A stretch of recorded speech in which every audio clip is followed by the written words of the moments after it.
liked about Santa Cruz, because there'd be a lot of girls. That was my target.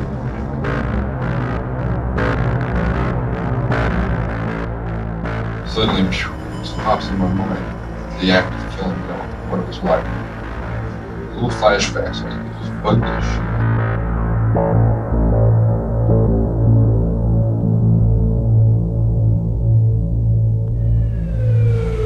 Grisly's story began in this cove. The upper part of a girl's torso washed up on this beach 2 miles north of the Santa Cruz Pier. It was just 6 months ago that a human head was found in the hills not too far from here, and the details of that murder still are a mystery. Well, of course, but she would think, she knew that 8 or 10 hours later, she'd lay in someone's trunk dead. The next day in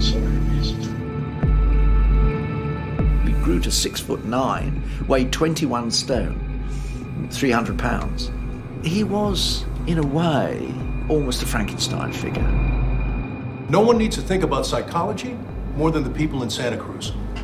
In a homicide situation, if you do go to Vacaville, you definitely need to meet Ed Kemper. What happened that may have triggered it? Give me that name again. Understand that motive is the reason for the killer's I'm the co-ed killer.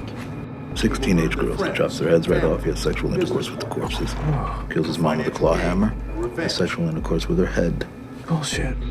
Neurotic, aggressive, alcoholic, and utterly domineering. She terrorized both her husband and her son, favoring the 2 daughters. You're Ed's younger sister, right? Mm-hmm. And how much younger are you? About 2 years. Do you remember much of living with your father? He didn't get emotionally close to us as children. I know my mom and him fought a lot then. I can remember that. In Ed Kemper's case, he loses his sense of self-esteem and sense of confidence. And that became worse when his father divorced his mother, and Ed begins to create bizarre games that they would play. He would play games with his sisters like gas chamber or electric chair. He would get them to tie himself to a chair. And then he would pretend to be electrocuted.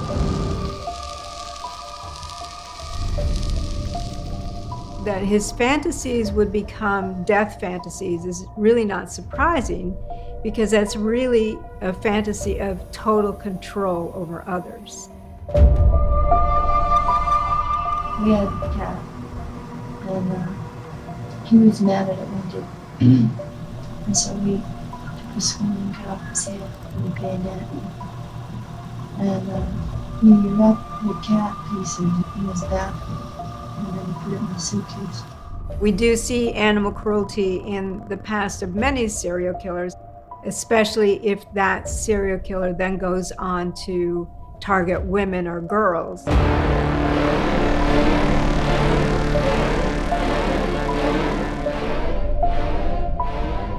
It started with surrogates at a non-human level. Physical objects, my possessions, other people's, destruction of things that are cared about, and then destruction of things that are living on a lower level, small animals, insects, animals, and then finally people. I must respectfully ask for your badge and firearm, please. Sure. In addition, I have some paperwork for you to sign, a disclaimer that states, in the event of your death, or if you're taken hostage, attacked, assaulted, or otherwise abused within the correctional facility, the United States government forswears any and all liability. Oh. Okay. I wouldn't mention the killings. You're not there because he's a necrophile degenerate. You're there because he's fascinating.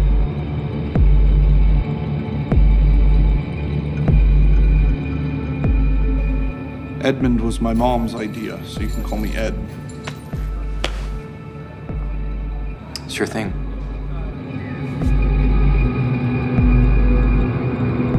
When Clarnell took her children to Montana, she was faced with having to divvy up bedrooms. She gave her 2 daughters their own bedroom, and there was a room in the basement that she apparently thought would work for a 9-year-old boy. He began to think that he'd been relegated to this dungeon, cave-like place. And it was dark. You couldn't turn the light on till after you were down there.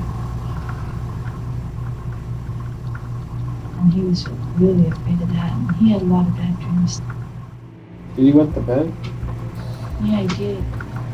And that's when I first noticed him start being afraid of people.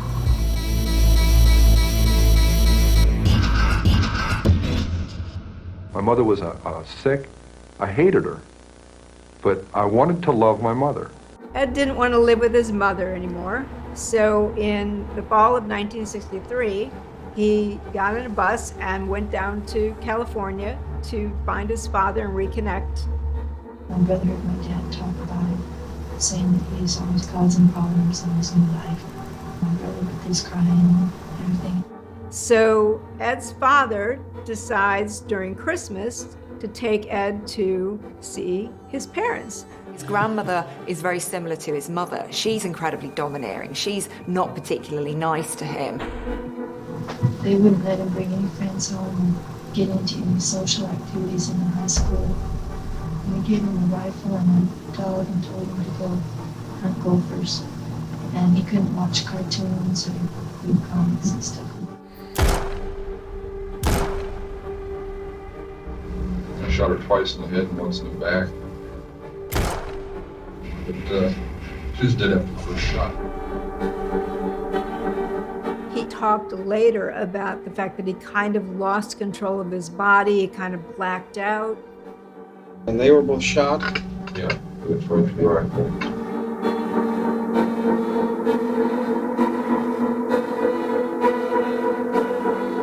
Can I get you something? You want a sandwich? No, I'm okay. Well, what kind of sandwich you like? I'm good. You want an egg salad sandwich? I'm fine, really. I'll get us an egg salad sandwich. I can get almost anything you want from the canteen. Okay, fellas, move on in. After Kemper murdered his grandparents, he was sent to a Atascadero, basically a mental hospital for adults. Okay, fellas, be seated. They put him through a battery of tests and gave him this label of sociopathic disorder, antisocial, and that he was a passive-aggressive type of person. Kemper had a facade of being polite and cooperative because that had worked for him in many ways. They realized at Atascadero that he actually had an extremely high IQ. It was 145. He's very smart, very manipulative. And he did what many serial killers can do. He convinced the staff of the hospital that he was cured. And so he was released. I was 21 years old when I came out. All those years when other kids were having their sexual revolution, I was locked in a room. Meaning what? You had never had intercourse? I had never been on a date until I got out.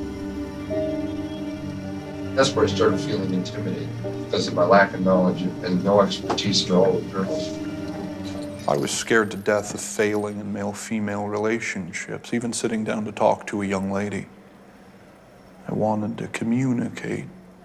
Ironically enough, that's why I began picking people up. I pick a girl up, and I'm going a little further each time. It's a daring kind of a thing.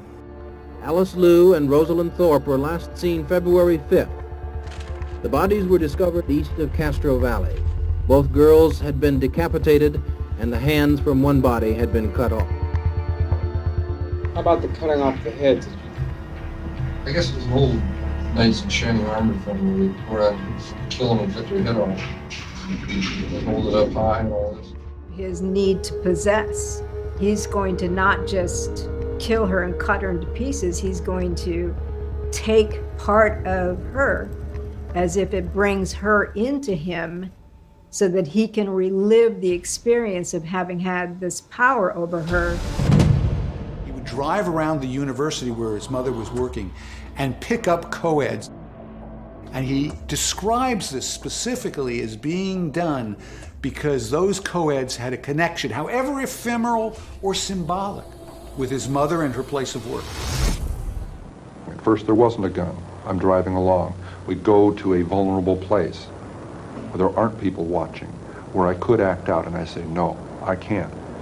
And then a gun is in the car, hidden.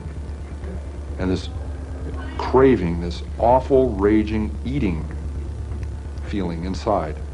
I could feel it consuming my insides, this fantastic passion.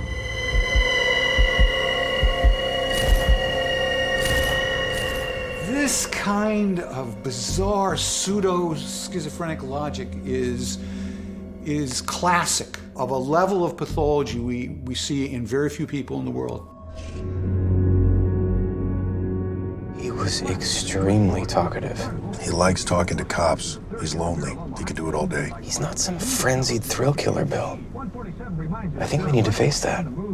He chopped off women's heads and had sex with the corpses. If that's not frenzied, I don't know what the hell is. He's so articulate. He's saying everything you want to hear, just like he did with the shrinks in the institution.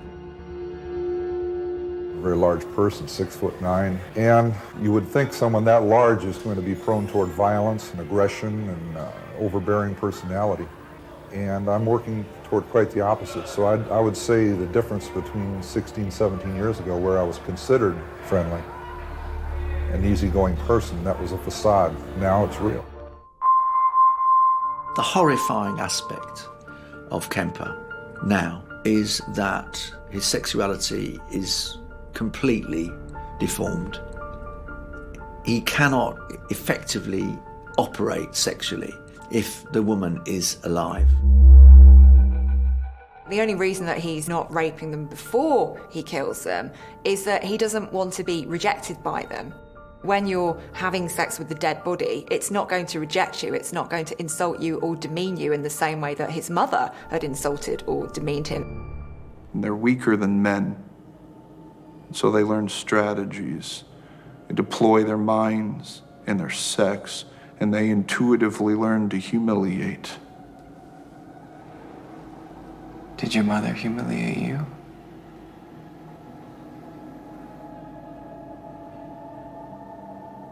Ed, his ultimate goal was to rid himself of the one person who had thrown him over the edge.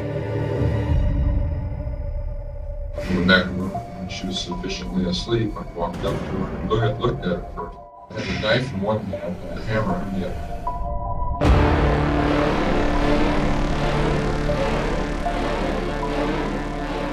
Real nervous inside. Very agitated. This has been a childhood fantasy of mine for many years. I was just about to do it. In one of the letters he writes to me, I screamed at her lifeless head until my voice was painfully hoarse, sore, and exhausted, but satisfied. Yes, satisfied. And yet, there was a sting in the tail, a twist. Because not only does he keep his mother's body in a cupboard, and the head, but he invites her best friend round for supper the next night. I drove for 28 hours straight in one stretch. In fact, I think it might have had something to do with me blowing it, just having to call the cops to come get me. He said, well, I killed my mom and I just want to give myself up. I said, where are you? He said, I'm in Pueblo, Colorado. So now I covered the receiver. I told the other officer, call Pueblo PD and have them go out and hook this guy.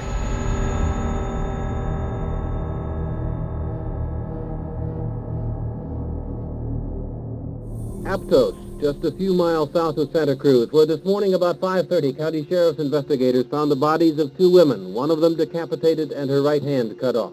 Also, we found the IDs and things of that nature of other victims.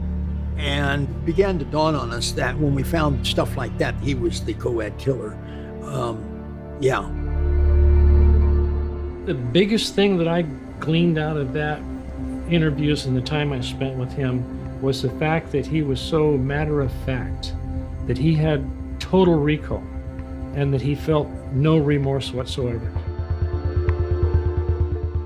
back in Santa Cruz. We asked him if he would be willing to show us where the bodies were, because a description of the area is not sufficient. You need somebody to say it's right there. And he agreed to do that because obviously families need to have some closure as well. Why did you wind up giving yourself up? It had to stop. It had to stop. Once my mother was dead, there was almost a cathartic process at that point.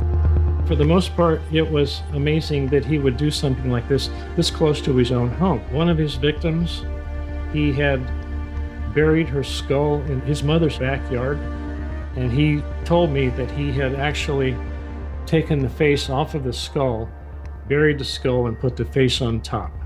And I asked him why he did that, and he said that because he wanted to know that she is always looking up at him. You know, women were initially indifferent to me. They weren't interested in sharing. The only way I could have those girls was to kill them, and it worked. They became my spirit wives. They're still with me. Edmund Kemper is still in prison as we speak. And was sentenced to 7 years to life, running concurrently, which essentially means that he would be there in state prison for the rest of his life. He's where he's supposed to be, and society's better off for that. And I hope he never gets out. Do